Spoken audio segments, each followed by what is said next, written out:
think we have Michael ready, is going to help us out today. Hey, Michael. Thanks for having me. Thank you. So I appreciate you being here and filling in for Helen while we debug some issues. Please introduce yourself and tell us a little bit about what you work on, and then we'll talk about what's launched. All right, my name is Michael, and I am a solution engineering lead in the AWS open source observability service team. So managed Grafana that we are talking about today is one of our services. The other one is managed Prometheus coming up soon in GA. And yeah, I'm super excited to be here. All right, well, thank you. Yeah, so tell us what this new feature is, or new service is today that has launched. Right. Let's maybe step a little bit back because I'm not assuming everyone is super familiar with observability. So let me yeah. one second on observability. You can put me in that category. Yeah, no, I'm making no assumptions.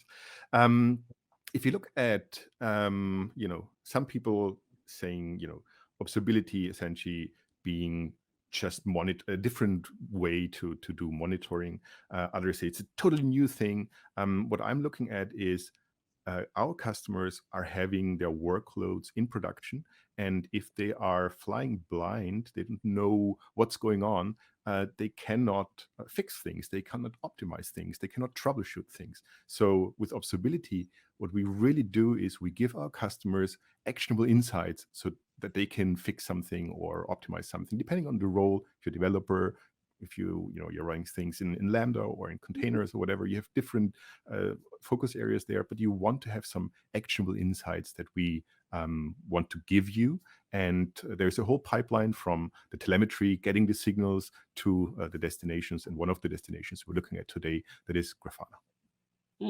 Okay, so let's go a little bit deeper then. So what actually is Grafana? What problem does it solve? What kinds of people would find it useful? And that is a wonderful question for Helen. You made it in time. You're on mute, and I'm going to mute. So. Hi, Helen. Thank you for joining us. Happy Friday. Can everybody hear me all right? Yeah, sounds much better. Yeah. All right. Now we got the ball rolling. Yeah, thanks for that great question. Grafana is an interactive data visualization tool that our customers use to dashboard and alert on their metrics, logs, and trace observability data. It was initially created by Grafana Labs as an open source project back in 2014. And since its inception, Grafana has really become a very well-known, well-loved observability tool for its powerful visualizations and its super flexible, pluggable data source model. I think the last time I checked, they have something like over 700,000 installations worldwide. And their popularity really comes as no surprise, right? We've heard from our customers, whether the developers, administrators, operations engineers, IT administrators, etc. They often use, multiple different tools from different vendors as part of their open source, as part of their observability solution. And while this flexibility is sort of great for individual teams, I think it can be challenging when you turn it to cross-application or centralized observability across these different tools as the data sort of lives in these different consoles of these different tools. So the beauty of Grafana and why our customers really love it is it's in its ability to sort of bring together these different data types, whether they're metrics, logs, or traces, across a wide variety of data sources, whether they're open source databases, third-party ISVs, cloud-native tools, etc., and really allow teams to sort of centralize their querying, visualization, and even correlation needs across these different data sources in a single place. So we talk about managed services. Can you tell what fully managed means in this context? Yeah, great question. So I think fully managed to us means that you come into the AWS console, you click create an Amazon managed Grafana workspace, which is really just an instance of a Grafana server. You don't have to worry about any of the infrastructure needs. We deploy the compute, the database needs. We sort of auto scale as your usage grows, whether you have a team of 10 users or hundreds of users. We sort of take care of that backend scaling for you as needed. It's highly available. So, every single Amazon managed Grafana workspace is highly available across multi-AZs to ensure resiliency. We also, cover version upgrades, security patching, basically sort of, to borrow a very popular Amazon phrase, is to remove the undifferentiated heavy lifting for our customers. Cool. Got it. Got it. So I know that we've added some additional features while we were in the preview before our general availability. So could you give us a sense of what those are all about? Yeah, so there's really sort of 6 major things that we launch as part of the general availability launch that we're really super excited to talk about today. I think the first one that we want to cover is the native support for security assertion markup language, or what I'm going to call SAML 2.0, because that's a bit of a mouthful. And what that does, what SAML 2.0 enables, is for customers to enable single sign-on into their Amazon managed Grafana workspaces. So using SAML, customers can integrate directly with their existing identity providers or IDPs of choice.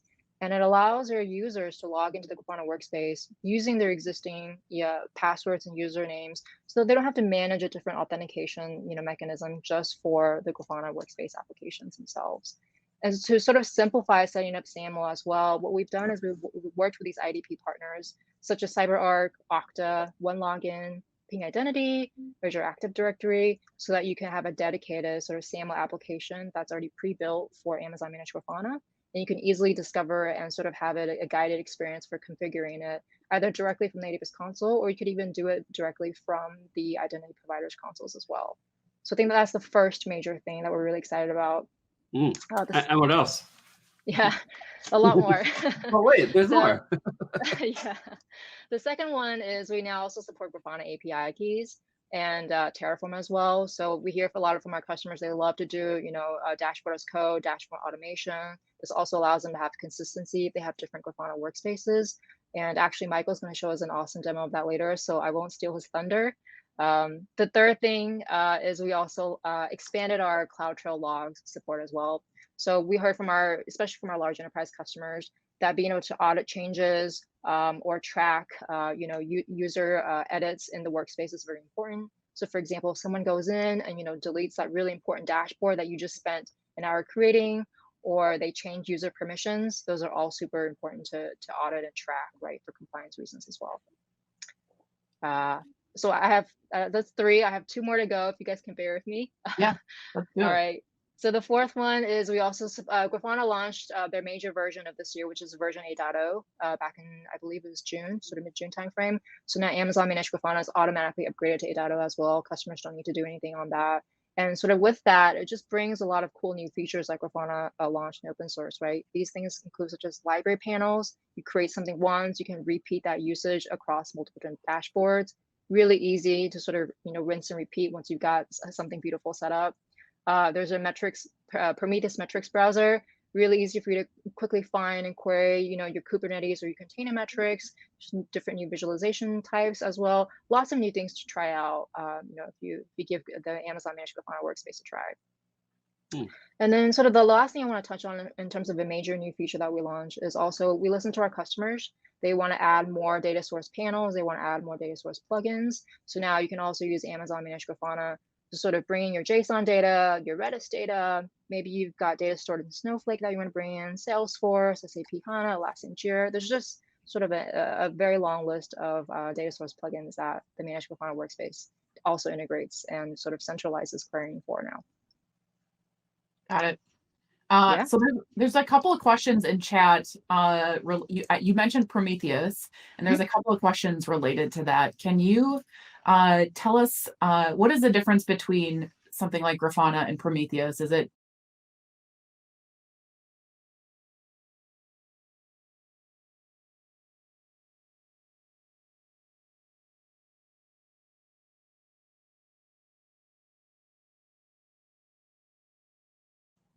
Got it. Yeah. So great question. Tell us a little bit about how all of this is related to open source. Yeah. So as I mentioned, Grafana itself is a open source project that was started back in 2014. When we started the managed service, we wanted to make sure that we really worked very closely with Grafana Labs, sort of the parent company of the open source project. We developed and launched the service in collaboration with them. They've been with us for the whole journey. They were there at reInvent when we announced it. We meet with them on a weekly basis as well. And one of the unique things about the managed Grafana service is that, yes, you can use it for core Grafana capabilities, but if customers want to sort of extend the service and add Grafana enterprise features, this is actually made available directly from Grafana Labs themselves. But instead of having to go out of the AWS experience to go procure a license, what you can do is directly from the AWS console, you can upgrade to Grafana Enterprise via an AWS Marketplace transaction. And that gives you access to a lot of resources made available from Grafana Labs, right? So this includes technical support, consultation, additional enterprise data sources. So, really the service, we've really sort of worked together to bring this to realization for our customers. And we also are sort of leaning into the open source contributions world, right? As we continue to develop new features and advance the Grafana project overall, we'll make sure to contribute these changes and improvements back into the open source project. So Helen, I see a lot of excitement about this in the chat. So how do our customers actually make use of this? Yeah, great question. So you can easily just log into the AWS console and click on Create Workspace. It takes a few minutes and you're off and running. You've got a Grafana instance, what we call a Grafana Workspace started. And actually, maybe this is a great time to sort of transition to Michael and have him actually show you how to do that. All right. We'll add Michael. Hi, Michael. Do you want to tell us a little bit about who you are and what you're going to show us today? And you're still on mute.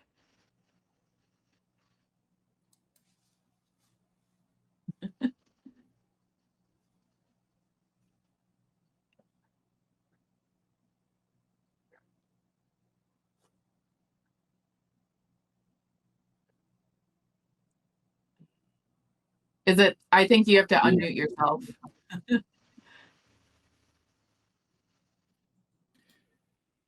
Yep. Problem was that I was already trying to share the screen, and as soon as the pop-up is there, you can't do it. So my name is Michael. Still I'm a solution engineering lead in the observability service team. And today I'm going to walk you through Amazon Managed Grafana. And I hope you can see my screen.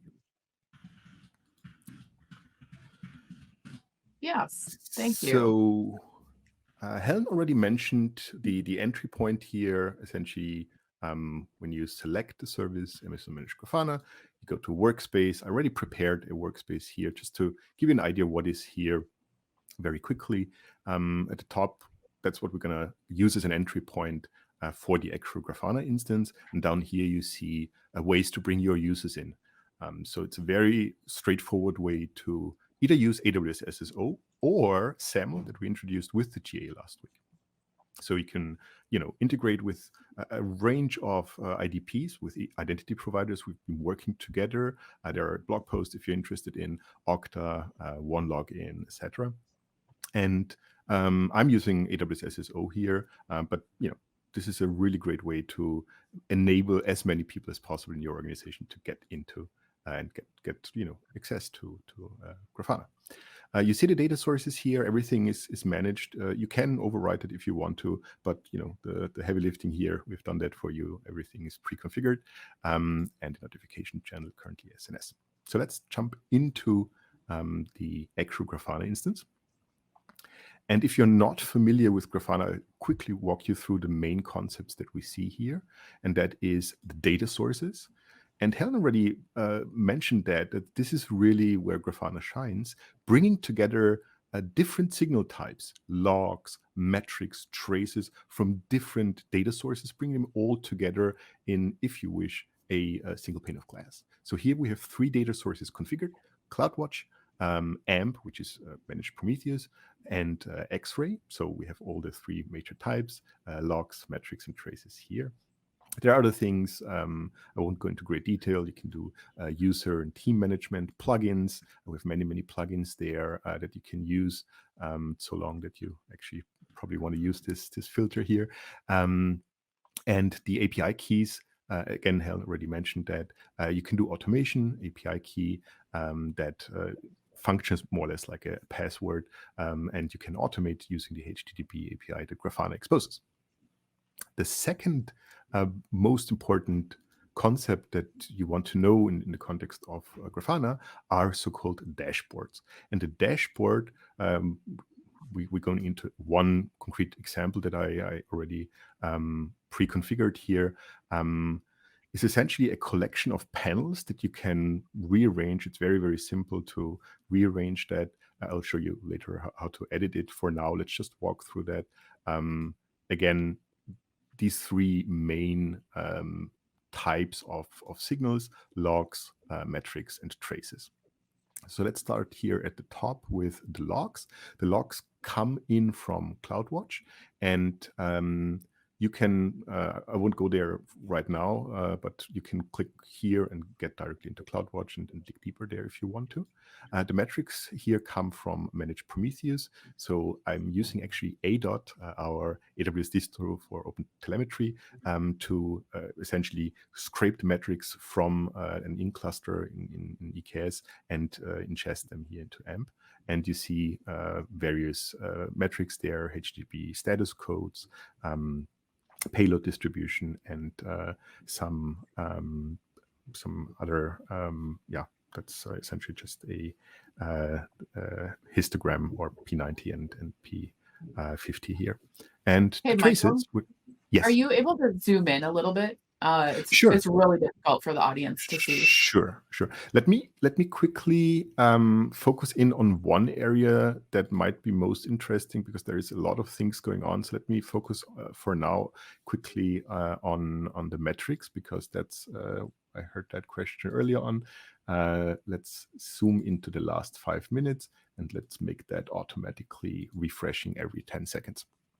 So now I'm zooming in, and obviously, the UI adapts, but don't take that. This is usually, more for if you have a little bit more of real estate there in the screen. Yeah. But what Grafana really gives you is a uniform interface to interact with all kinds of data sources. So in this case, this data comes from, as I said, from AMP, from Managed Prometheus.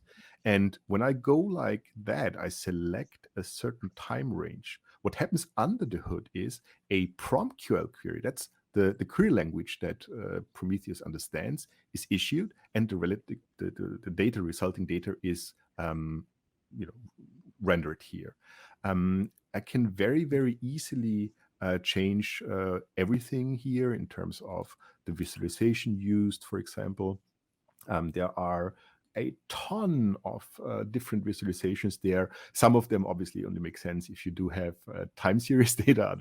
Others you can use in pie chart or whatever. You don't need a time dimension. And here is, I hope you can see that, this is the actual PromQL query, right? And the great, really, the big advantage of Grafana here is, as a user, I don't need to know PromQL, right? And the same is true for all the other data sources. So there are experts in your team likely who know the different data sources and know the different query languages or how to interact with them. And they can prepare these dashboards. And the majority of the users, what is usually called viewers, they don't need to worry about that, right? They can just select and filter just by using the graphical user interface, if that makes sense. So Michael, I've personally found that it's like inspecting complicated data. I understand how to do that, but making it actually look good is way beyond my skill. It looks to me, from what you've shown here, that it's actually helping us out a lot with that. Is that the case? Right. So I won't lie, there is a little bit of a skill in preparing these dashboards and everything that goes around, but that's the minority of people who actually need to know about that to make that look good. You have all the tools at your hand. The majority of people, like myself here, essentially would just use it to, in this case, I have a service map from X-Ray to actually go about debugging. So I would say, oh, what's going on here? There's the front end, there's the downstream. I'm interested in these traces only in the errors or whatever. So I would drill down and I would get the respective. So we don't have anything there apparently. But you see, again, this is this querying the respective data source. But I don't need to know about that. I can just, by clicking, selecting, do my work without knowing all the details there. That's the fascinating part, what Grafana gives you. We talked about the dashboards, about the data source, about the different signal types, and one last, reminder. Mentioned it already a little bit, is around automation. So it can be a little bit cumbersome to always, put all these things, all these dashboards, data source configurations, whatever, together manually. Imagine, you have a fleet of AMG instances, Amazon managed Grafana instances, and you need to, with all of them, need to go to the UI and click and enter stuff here. That's not very scalable, right? But what you can do is you can essentially create an API key. And this can be valid for up to 30 days. You can give it different roles. So if you want to be able to create everything like data sources on some, you want to do it an admin there. Doesn't really matter what you call it. And let's say, 1 day. And it's really like a password, right? So if I would take that and put that into a Terraform recipe, as we have here, I'll link that later on. You can use the Grafana provider and actually, with a very, very simple declarative way, provision all your data sources, provision all your dashboards in minutes across your entire fleet, and make sure that the respective roles, like developers and infrastructure ops folks, have their dashboards, with a click of a button or with one command effectively. All right, I think we're running out of time. I don't want to take up too much time. No, that's okay. We actually have a question from chat related to the data sources. Yes, and please. I just want to I'm gonna rearrange a little bit. The question is, can Amazon manage Grafana be integrated with on-prem and multi-cloud workloads? So as you're setting up those data sources, does it all have to be in AWS, or can it be in other data centers? So in terms of the telemetry, it really doesn't matter where the sources themselves are. So you can use on-premises, you can use your own managed environment, like you have a EC2 instance and you run your monolith there. You can use managed services like Lambda or ECS or EKS or whatever. It's really just a matter of how and where you deploy the agents, and that these agents can actually then ingest the data into, for example, AMP. So yeah, absolutely possible. All right. Well, thank you, Michael.